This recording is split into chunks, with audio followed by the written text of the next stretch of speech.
The cathedral had no roof, and the sky was a predator. Seraphine Ashford pressed her back against the cracked marble pillar. Her shawl did nothing to stop the wind from tearing through the holes in the fabric. The polar vortex screamed through the stone arches like a living thing, hungry and patient. It had been screaming for 3 hours now. Her fingers were blue, not pale. Blue, the color of something already dead. She tried to unbutton her coat with hands that wouldn't obey.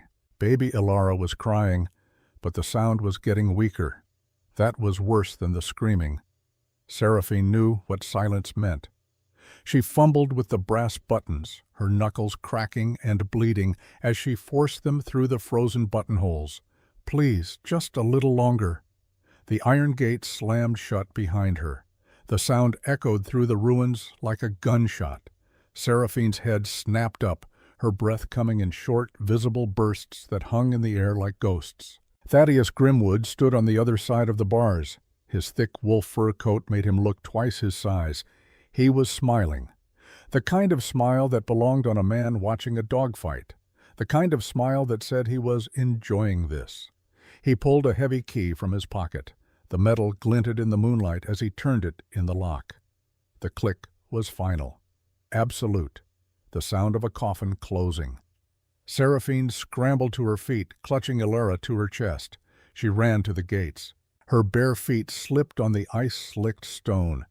She caught herself on the bars, the frozen iron burning her palms like fire. "Thaddeus, please," her voice broke. "She's just a baby." He took a long drink from his silver flask. The brandy steamed in the Arctic air. He wiped his mouth with the back of his hand.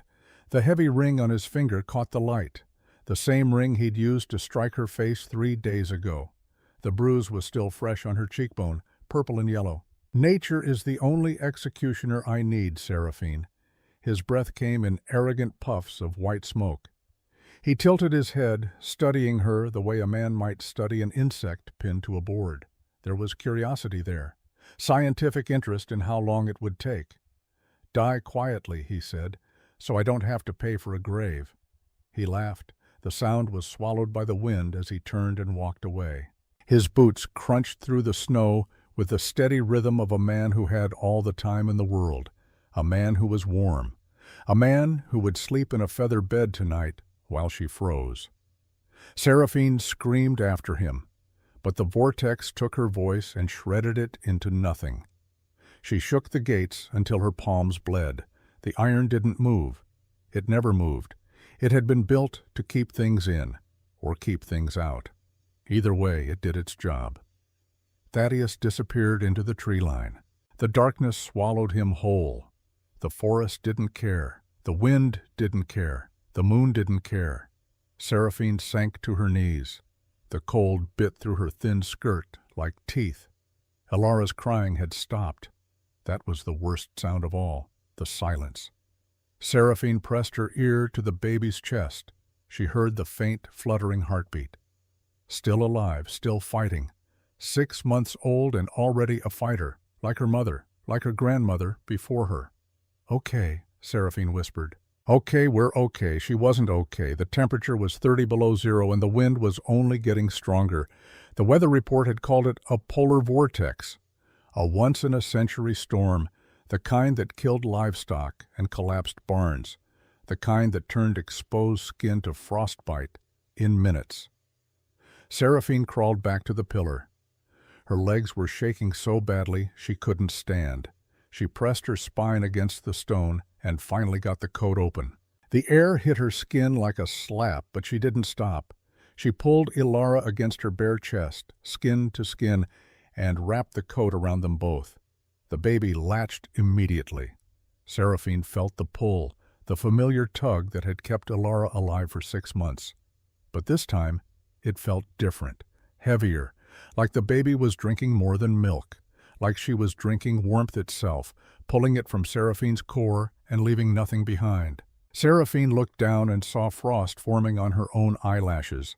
Her toes were numb. She couldn't feel her left foot at all. The medical book said that was the first stage. Numbness, then confusion, then the heart slowing down, Then nothing. "Stay with me, Alara." Her voice was barely a whisper. The wind took it before it could reach the baby's ears. The memories came like fever dreams, summer afternoons in her mother's kitchen, the smell of bread rising, the heat from the ovens that made the whole house warm even in winter. Her mother's hands, always warm, always gentle, braiding Seraphine's hair while humming old songs. Her mother had died in childbirth, not with Seraphine, later. When Seraphine was 10, the baby had been a boy. He'd been born blue, silent, like Alara was now. No, not like Alara. Alara was alive. Seraphine could feel the heartbeat against her chest, fast and desperate, but alive. The memories shifted. 2 years ago. The wedding. Thaddeus had been charming then, handsome in his tailored suit. He'd smiled at her like she was something precious, something worth protecting. Her father had arranged the marriage to settle debts. The Grimwood family had money. The Ashford family had land. It was a practical arrangement, but Thaddeus had courted her anyway. Flowers, poetry, walks in the garden. He'd made her believe it could be more than practical. He'd made her believe in love. The first time he hit her, she was 3 months pregnant. She'd asked him about the gambling debts, the ones he'd promised to stop, the ones that kept growing like tumors. He'd backhanded her across the face. The ring had caught her cheekbone and split the skin open. Blood had run down her jaw and dripped onto her dress. He'd apologized afterward, brought her flowers, promised it would never happen again. It happened again and again and again. When her father died last month, he'd left everything to Seraphine, not to Thaddeus. The Northern Valley's estate, the timber rights, the mineral claims, all of it, to his daughter, to be held in trust for his granddaughter. Thaddeus had been furious. He'd screamed that it should have been his, that he'd married her for this, that she owed him. 3 days ago he'd come to her room with that smile, the dogfight smile. He'd told her to get her coat, to bring the baby. He said they were going for a drive, to see the cathedral ruins, a family outing. She'd believed him. God help her, she'd believed him. Now she was freezing to death in a cathedral with no roof while her husband drank brandy and walked away. The wind howled. Seraphine closed her eyes and tried to remember what warmth felt like, tried to hold on to the memory of her mother's hands, of summer sun, of anything that wasn't this cold that ate through her bones and turned her blood to ice. Her heartbeat was slowing. She could feel it.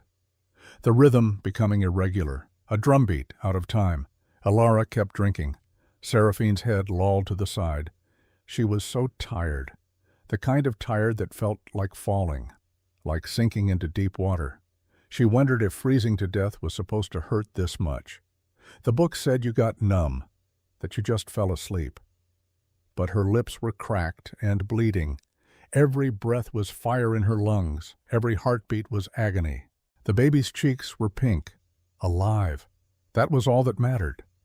Seraphine forced her eyes open one more time, just to make sure Alara was still latched, still warm. The baby's tiny fist was curled against Seraphine's skin. Her dark eyes were half closed, trusting, innocent. Seraphine smiled even though it hurt, even though her lips split and bled. Then the stone floor began to hum. It wasn't a sound. Not exactly. It was a vibration, deep and old, like the earth itself was waking up, like something ancient was stirring in the bones of the cathedral. Seraphine felt it in her spine, in the base of her skull, in the marrow of her freezing bones.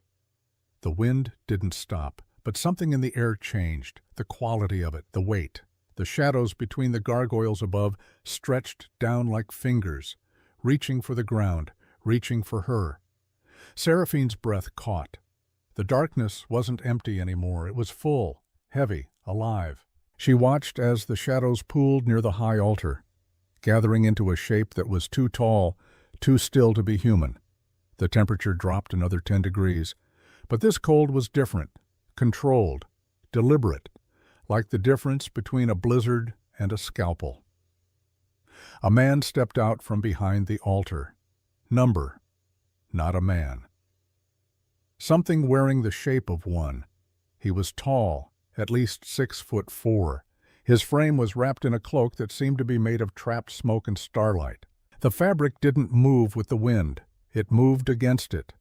Like the vortex itself was afraid to touch him. His skin was pale, but not the blue-white of frostbite. It was the color of marble, of something carved and perfect and utterly inhuman.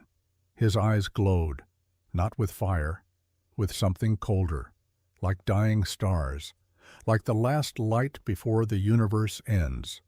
Dorian Frostborn stood at the edge of the altar, his head tilted as if listening to something Seraphine couldn't hear. His fingers were long and claw-like, but they moved with surgical gentleness as he adjusted the collar of his cloak. He didn't look like a savior. He looked like a storm in the shape of a man.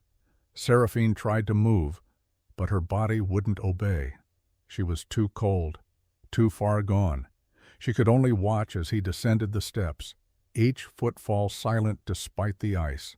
The snow around him didn't fall.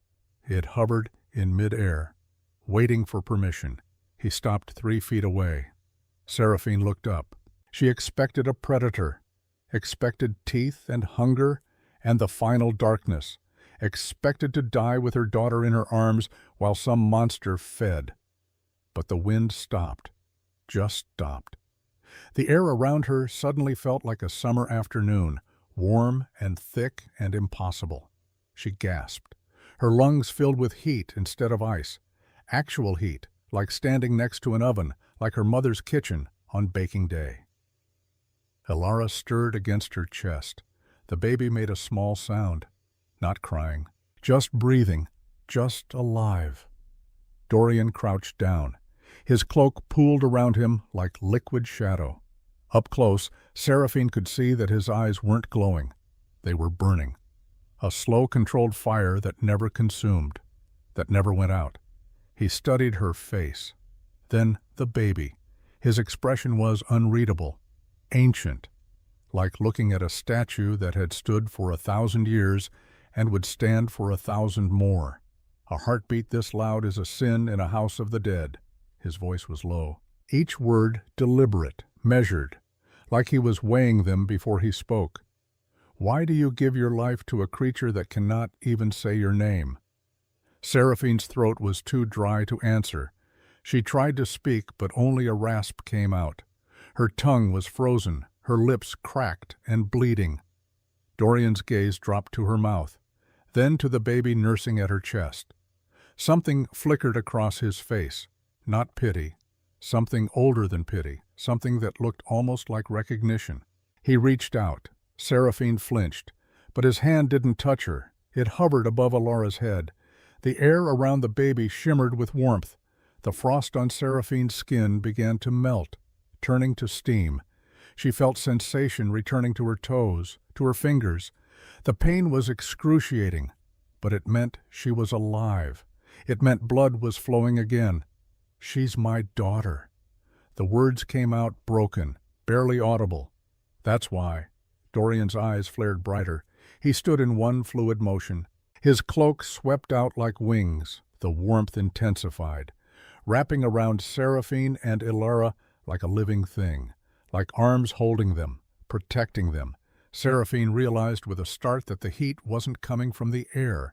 It was coming from him, from the cloak, from the shadows that obeyed his will like trained hounds. "The man who locked you here." His voice was colder than the vortex now, colder than the wind, colder than death. "He smells of brandy and cowardice." Seraphine nodded. Her teeth were still chattering, but she could move her jaw now, could feel her face again. "Thaddeus Grimwood, he wants my inheritance. He will not have it." It wasn't a promise. It was a fact. As certain as gravity, as inevitable as sunrise. Dorian turned toward the iron gates. The shadows followed him like loyal dogs. Seraphine watched as he raised one hand. His fingers spread wide. The snow in the air began to move, swirling in a tight spiral around the gates, around the broken walls. Ice turned to something else. Ice turned to something else. Something that glowed faintly amber in the moonlight. Seraphine realized with a shock that he was repairing the cathedral, not with stone, with ice. The broken arches were filling in. The gaps in the walls were sealing with crystalline precision. The wind outside howled louder. But inside the walls, the air was still, warm, safe. Dorian lowered his hand. The glow faded to a soft ember light. He turned back to Seraphine. His expression was unreadable again, marble and moonlight. She was still holding Alara. The baby had fallen asleep, her tiny mouth still against Seraphine's skin, but no longer drinking, just resting, just warm. Seraphine's heartbeat was steady now, strong. She met his burning gaze and saw something she didn't expect. Fury, not at her, at Thaddeus. At the injustice of a mother sacrificing her warmth for a child who couldn't speak. At men who locked gates and walked away, smiling. Dorian took a step closer. He was offering his hand. "Can you stand?" Seraphine looked at his palm. The skin was smooth, unlined, ageless. She hesitated, then reached out with her free hand. Her fingers were still shaking, but they worked. They obeyed. His fingers closed around hers. The warmth intensified. He pulled her to her feet with effortless strength, steadying her when her legs threatened to give out. "Thank you." The words felt inadequate, insufficient, but they were all she had. Dorian didn't respond. He was looking past her now, at something behind the sealed gates. Seraphine followed his gaze and saw footprints in the snow outside, fresh ones, leading back from the tree line. Thaddeus had returned. He was standing just beyond the gates. His flask was forgotten in the snow at his feet. His face was pale. His eyes were wide with something that looked like terror. He was staring at the cathedral, at the ice, at the impossible warmth radiating from the ruins, at Dorian, at the thing that should not exist. Dorian smiled. It was not a kind smile. It was not meant for the living. It was the smile of something ancient and patient and absolutely certain, the smile of winter itself, the smile of the cold that outlasts kingdoms and kings and everything that thinks it can survive forever. Thaddeus stumbled backward. His boots slipped on the ice. The flask fell from his hand. The brandy hissed as it hit the frozen ground. Steam rose like a ghost. He opened his mouth to speak, but no sound came out, only a thin wheeze, like air escaping from something punctured. Dorian reached for the clasp at his throat. His fingers moved with surgical precision, unfastening the heavy bronze pin that held the cloak in place. The fabric slid from his shoulders like liquid shadow, revealing a frame that was too perfect to be human. His shirt was black silk, tailored to a body that didn't breathe, didn't age, didn't die. He held the cloak out to Seraphine. "This will not fail you." She stared at the offered fabric. Up close, she could see that it wasn't made of smoke. It was woven from something that looked like captured starlight, like the threads of winter itself. But the interior was different. The lining was fur, deep midnight black fur that seemed to pulse with its own light, like it had a heartbeat. She reached out with trembling fingers and touched it. Heat exploded through her hand, not painful, not burning, just pure, impossible warmth that spread up her arm and into her chest like liquid gold, like summer sun concentrated into fabric. She gasped. Her eyes went wide. Dorian's expression didn't change, but something flickered in those burning eyes. Satisfaction, maybe, or recognition, or memory. "Take it." Seraphine shifted Alara in her arms, trying to figure out how to accept the cloak without dropping the baby. Dorian saw her struggle. He stepped closer. His hands were cold when they touched her shoulders, but his movements were gentle, careful. He draped the cloak around both of them, wrapping the fabric so it cocooned mother and child together. The warmth was instant, agonizing, beautiful. Seraphine felt the needles of returning circulation vanish as if they'd never existed. The blue tint in her fingers faded to pink. Sensation returned to her toes in a rush that made her gasp. She looked down and saw that the fur lining was glowing faintly, pulsing in time with her heartbeat. What is this? A gift from a queen who no longer needs it. Dorian's voice was soft now, almost gentle, the cloak of the eternal hearth. It will keep you warm until the stars go dark. Seraphine pulled the fabric tighter, marveling at the weight of it. The cloak was massive, designed for someone much larger than her, but it didn't feel heavy. It felt like being held, like being protected by something ancient and absolute and utterly unbreakable. Elara stopped fussing entirely. The baby settled against Seraphine's chest, her tiny fist curled into the fur, safe, warm, alive. Seraphine looked up at Dorian, searching his face for some hint of why he was doing this, why he cared. But his expression was unreadable, alien. He was watching her the way a sculptor might watch marble, deciding where to make the first cut. Behind him, beyond the sealed gates, Thaddeus was still standing in the snow, still staring, still frozen with terror at what he was seeing. Dorian's smile returned, sharp as broken glass, cold as the void between stars. "You're not human," Seraphine said. "No. What are you?" "The thing your husband should have feared more than poverty." For just a moment, as Dorian turned toward the gates where Thaddeus stood paralyzed, Seraphine saw something flash across his face. A memory. A ghost. The image of a woman with blonde hair and a baby in her arms. Both of them frozen. Both of them dead. Both of them lost 500 years ago in snow that looked just like this. Then it was gone, and there was only winter, only justice, only the cold that never forgives. Seraphine had forgotten what it felt like to be warm. The cloak wrapped around her and Elara like a cocoon of summer. The fur lining pulsed against her skin with gentle heat. Not burning, not suffocating, just perfect. Like sitting by a hearth on a winter evening. Like her mother's kitchen when the bread was baking. She could move her fingers now, flex them without the cracking pain of frostbite. Her toes tingled as blood returned to places that had been dead minutes ago. She took a full breath and felt her lungs expand without the stabbing cold. Elara slept against her chest.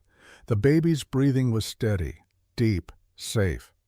Dorian stood with his back to them, facing the sealed gates where Thaddeus still stood frozen in the snow. His black silk shirt caught the amber light from the ice walls. The cathedral had transformed around them. What had been ruins was now a fortress. The broken arches were whole again. The shattered stained glass was replaced with crystalline ice that refracted moonlight into gold and crimson and deep ocean blue. It was beautiful, impossibly beautiful, like standing inside a frozen star. Seraphine adjusted the cloak around Elara's sleeping form. The baby's cheeks were pink now, healthy, alive. 6 months old, and she'd almost died tonight. 6 months old, and her father had locked her in a tomb and walked away laughing. "Why?" The word came out before Seraphine could stop it. Dorian didn't turn around. He stood perfectly still, a statue carved from winter itself. "Why did you save us?" The silence stretched, long enough that Seraphine thought he wouldn't answer. Then he spoke. His voice was quiet, almost too quiet to hear over the wind that still howled outside the ice walls. "Because I failed someone like you, 500 years ago, and I have carried that failure every night since." He turned, those burning eyes fixed on her, through her, seeing something she couldn't see, someone she'd never met. "Sit," he said. "Rest, and I will tell you about a queen who died in the snow." Seraphine sank down against the pillar. The marble was warm now. Everything was warm. The cloak, the air, the stone beneath her. It felt like a dream, like she'd died in the cold, and this was whatever came after. Dorian moved to the altar. He didn't walk. He glided, like gravity was optional for him. He sat on the stone steps, elbows on his knees, hands clasped. For just a moment, he looked almost human, almost tired. Her name was Ravenna. The cathedral around them began to change. The amber light dimmed. Shadows gathered at the edges, and in those shadows, images formed. Ghosts of memory, pieces of a story 5 centuries old. Seraphine saw a castle, not ruins, not ice. Actual stone and mortar and banners flying from turrets. She saw snow falling. Gentle at first, then harder, then a blizzard that swallowed the world. Ravenna was Queen of Winterkeep, married to King Aldrich, a political arrangement. She brought land, he brought armies, neither brought love. The shadows showed a woman, blonde hair, blue eyes, pale skin. She wore a crown of silver and held her swollen belly with both hands. 8 months pregnant, maybe 9. Seraphine's breath caught.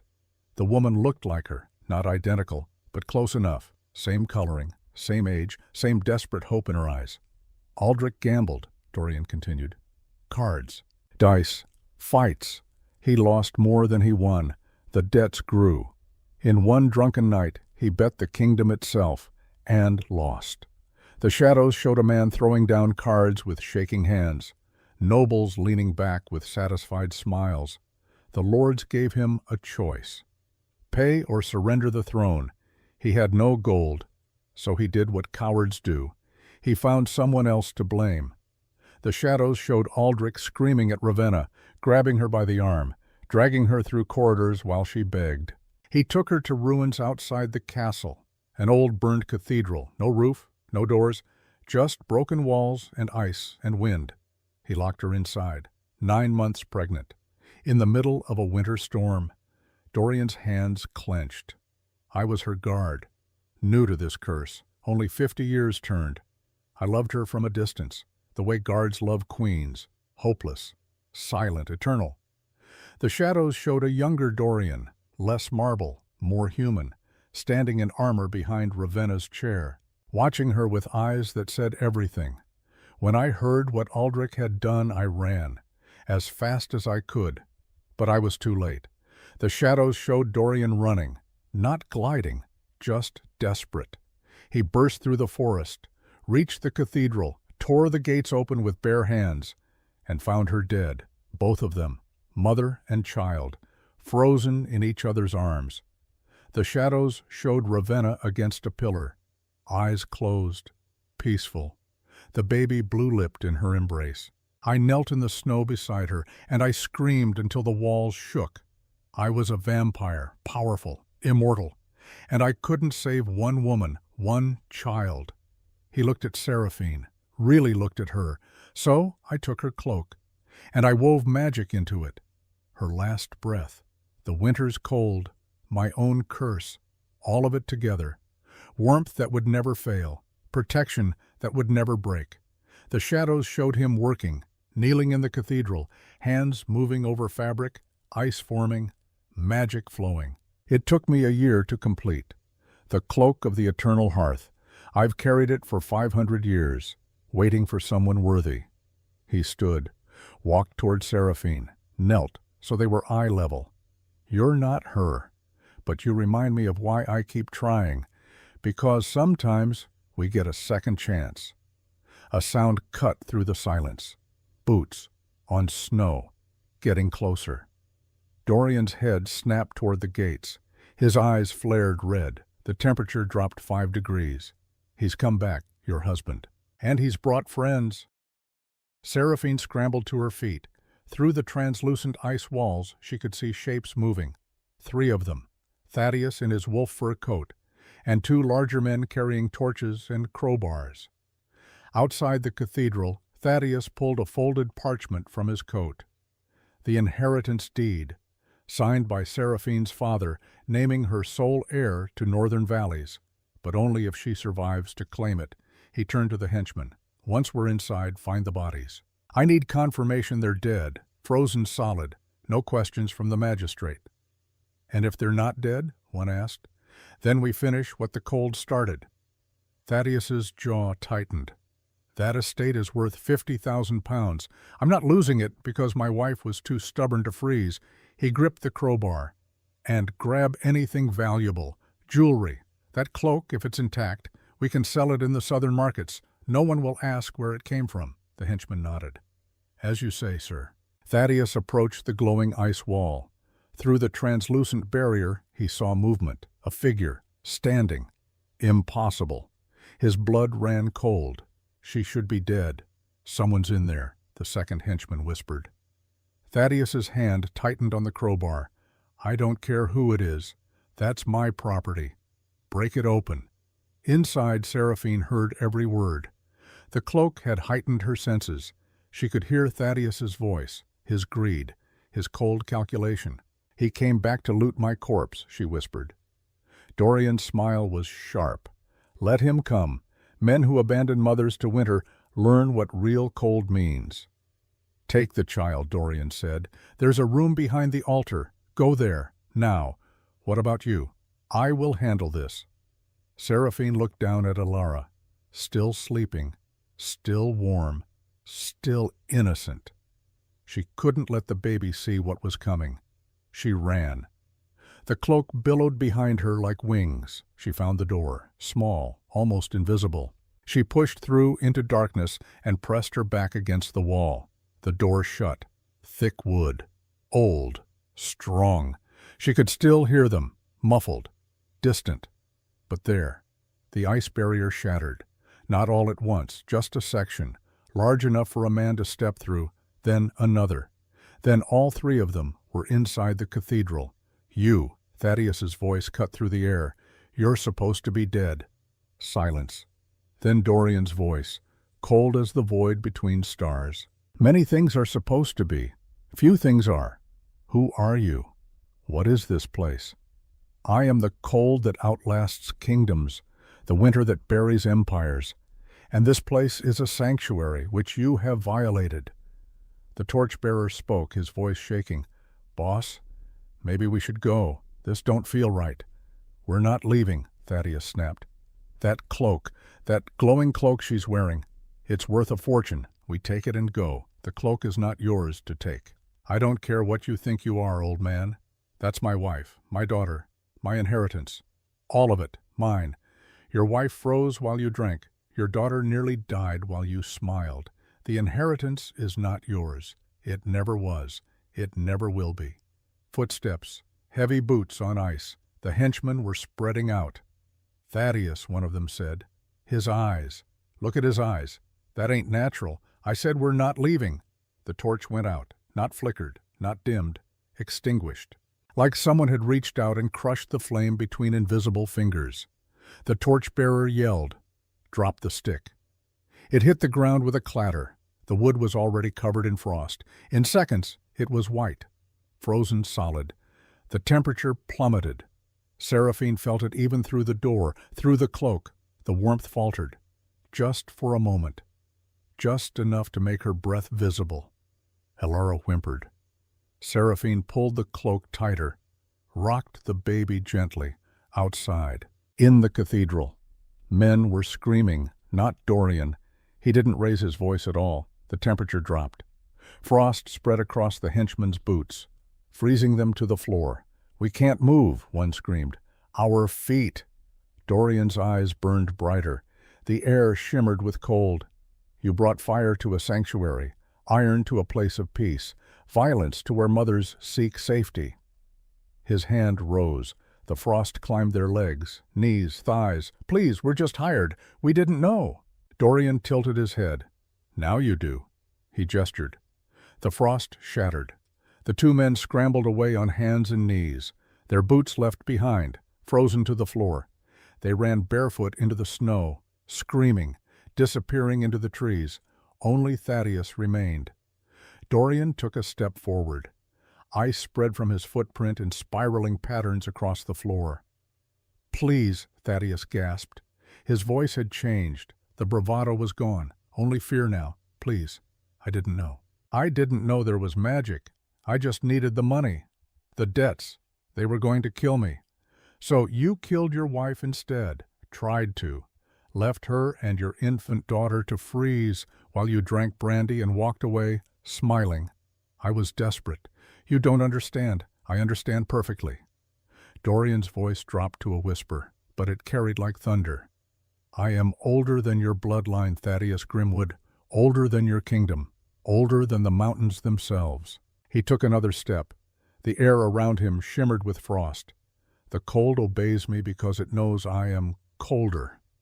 Thaddeus fell to his knees, tears streaming down his face. I'm sorry. God, I'm sorry. My father. He beat me every day I couldn't pay his debts. I swore I'd never be powerless again. But I became him. I became the monster. You had a choice. Every time you hit her, every time you gambled, every time you chose yourself over them, those were choices. A sound from the sanctum. The door opening. Seraphine stepped out, Elara wrapped in the glowing cloak. Thaddeus looked up, hope flickering in his eyes. Seraphine, please, tell him I'm sorry. Seraphine walked toward him slowly, stopped just out of reach, looked down at the man who'd promised to love her, to protect her, to cherish her forever. You're right, she said. You made a mistake.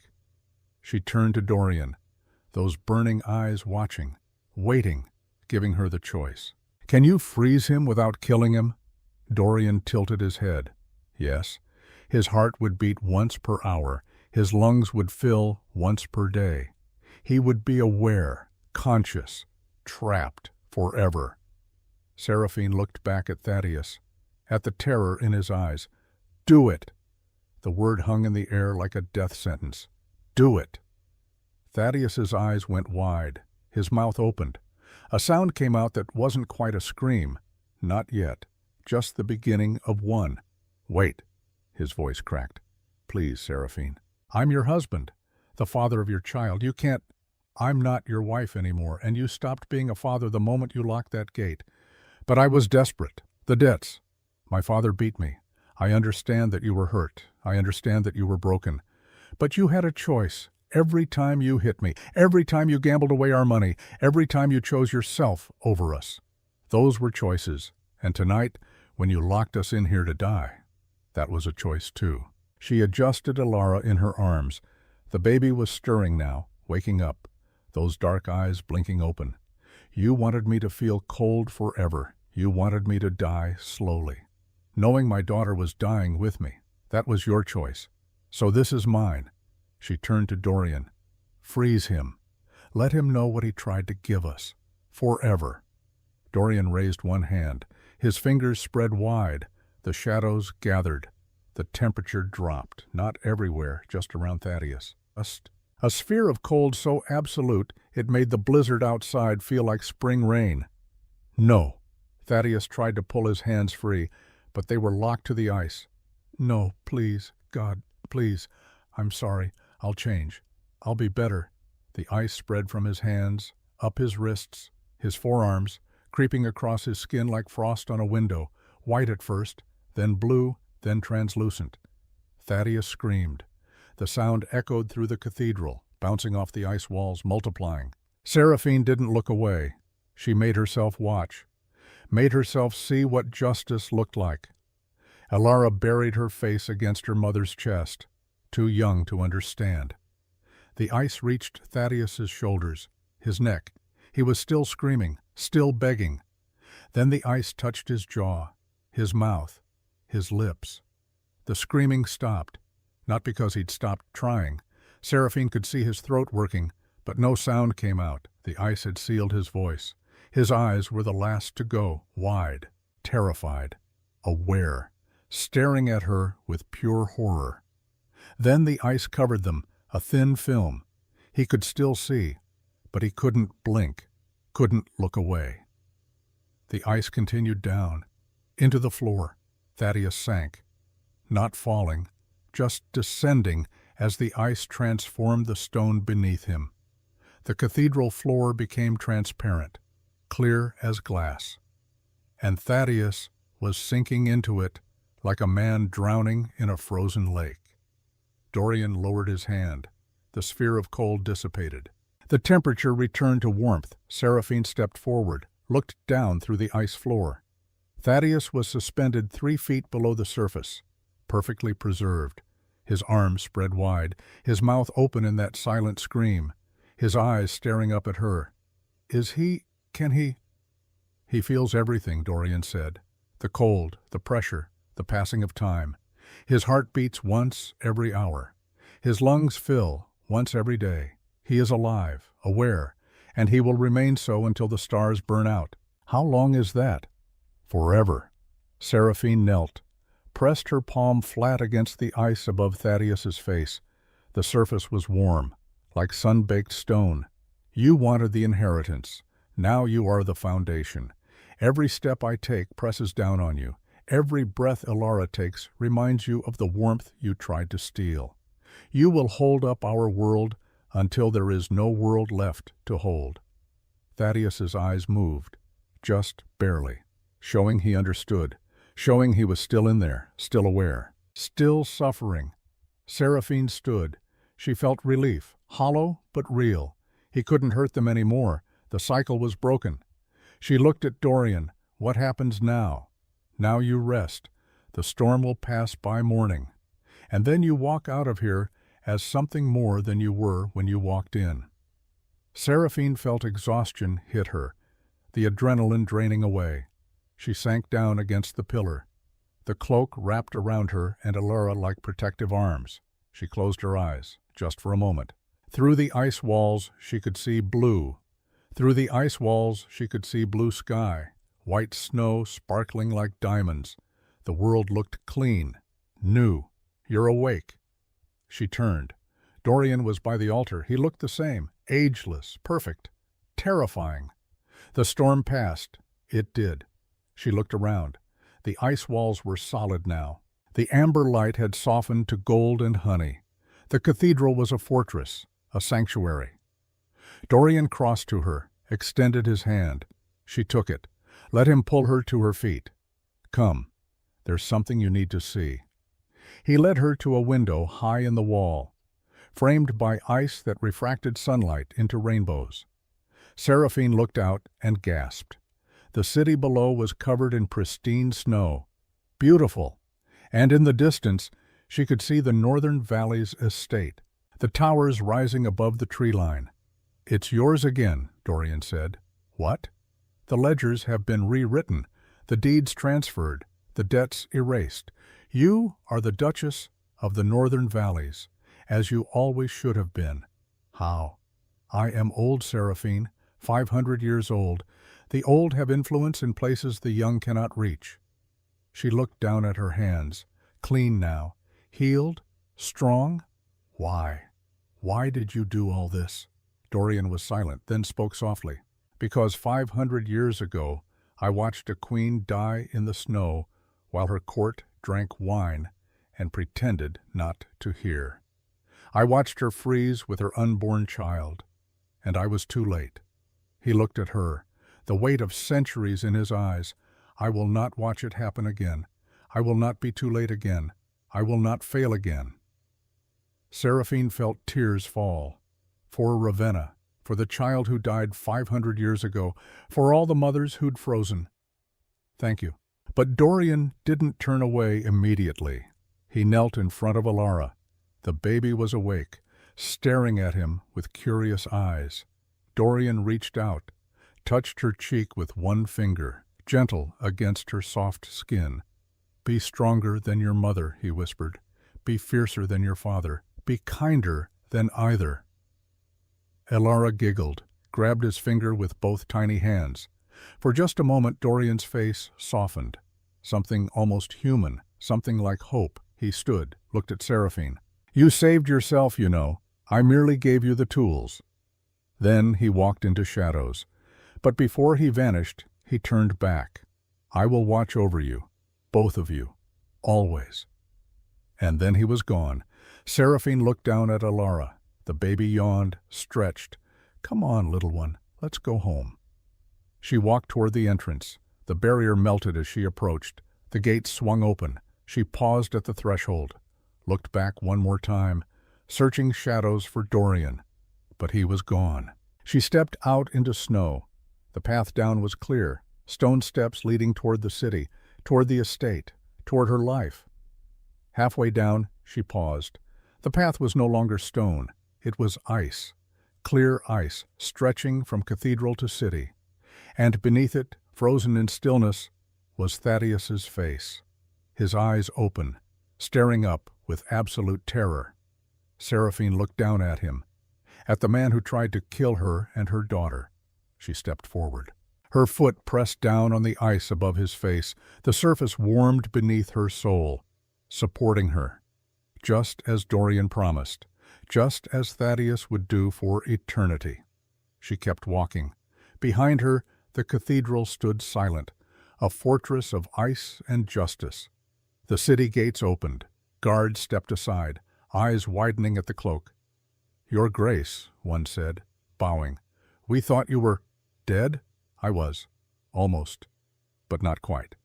She walked past them, into the city, up the hill, past the merchant quarter. The Northern Valley's estate rose before her. Home. Servants waited at the door. Mrs. Halloway, Mr. Brennan, all of them lined up. "Your Grace," Mrs. Halloway said, "we feared the worst. Master Grimwood is no longer with us, and he will not be returning." Relief on their faces. They'd known. All of them. "I am Duchess of the Northern Valleys. This is my daughter, Ilara, and this house will be a place of safety, of warmth, for us and for anyone who needs it." She climbed stairs to her chambers, set Ilara in the cradle. The baby yawned, settled. Seraphine wrapped the cloak around herself, looked out at the city, at the cathedral in the distance, at the path of ice connecting them. And somewhere beneath it all, Thaddeus stared upward, aware, trapped, forever beneath the feet of the woman he'd tried to kill. Justice wasn't always loud. Sometimes it was just cold. 1 year later, on Ilara's first birthday, Seraphine stood in the great hall, surrounded by women, 12 of them, mothers seeking refuge, seeking protection. The estate had become a sanctuary, a place where women fleeing violence could find safety, where children could grow without fear. Dorian had visited twice that year. The first time was spring. Seraphine woke to find him in the nursery, watching Ilara sleep, his hand hovering above the cradle. "She'll be strong," he said, "like her mother." "Like her godfather," Seraphine replied. Dorian's hand lowered. He pressed one finger to Ilara's palm. The baby's hand closed around it, and frost spread from their touch. Delicate, beautiful, warm. The second visit was autumn, during Harvest Festival. 12 mothers lived in the estate now, 12 children running through halls that once echoed with violence. "You've built something good here," Dorian said, standing in the doorway. "We built it," Seraphine corrected. "You gave us the foundation." "No, you chose to survive. I merely removed the obstacle."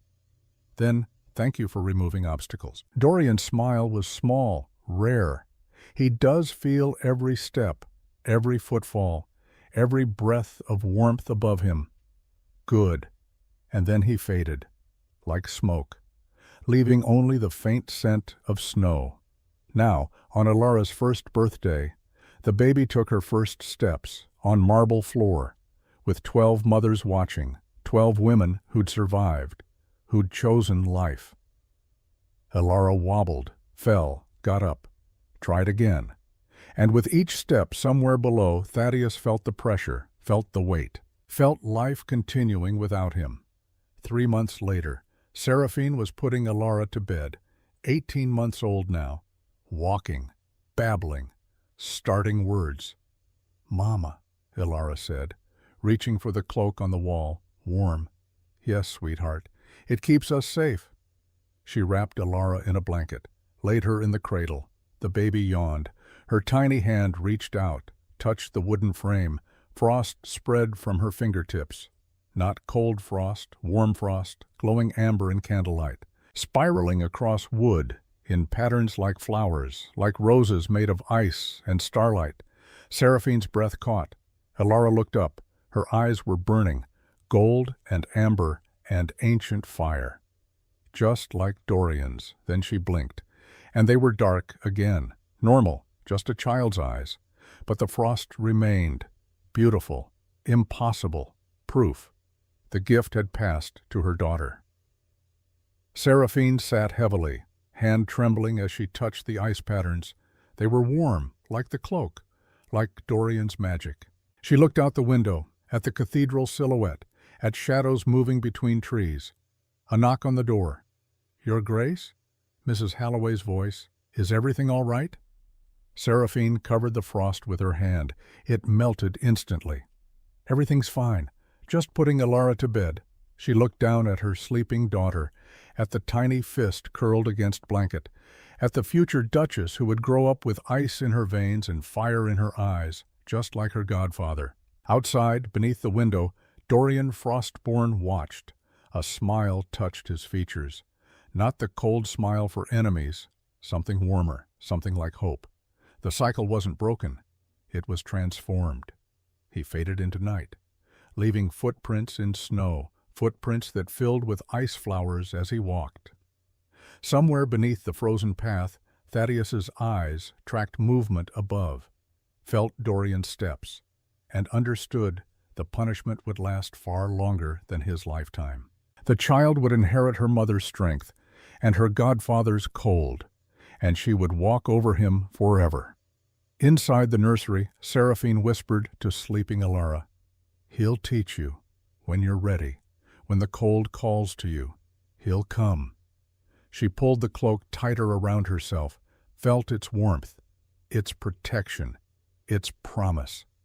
The stars burned overhead, patient, eternal, waiting for the child to grow, waiting for the magic to bloom, waiting for the next chapter of a story that would outlast kingdoms. The Cathedral of Forgotten Saints stood silent on the mountain, no longer ruins, a sanctuary now, the seventh in a network that stretched across frozen lands, places where mothers were saved and monsters were punished and the cold answered to justice older than memory. And deep beneath its ice floor, Thaddeus Grimwood stared upward into darkness, feeling every snowflake that fell, every footstep that pressed down, every breath of warmth that reminded him of what he'd lost, forever aware, forever conscious, forever frozen in the foundation of the world he'd tried to destroy. The cloak would keep them warm until the stars went dark, and the stars were in no hurry to die.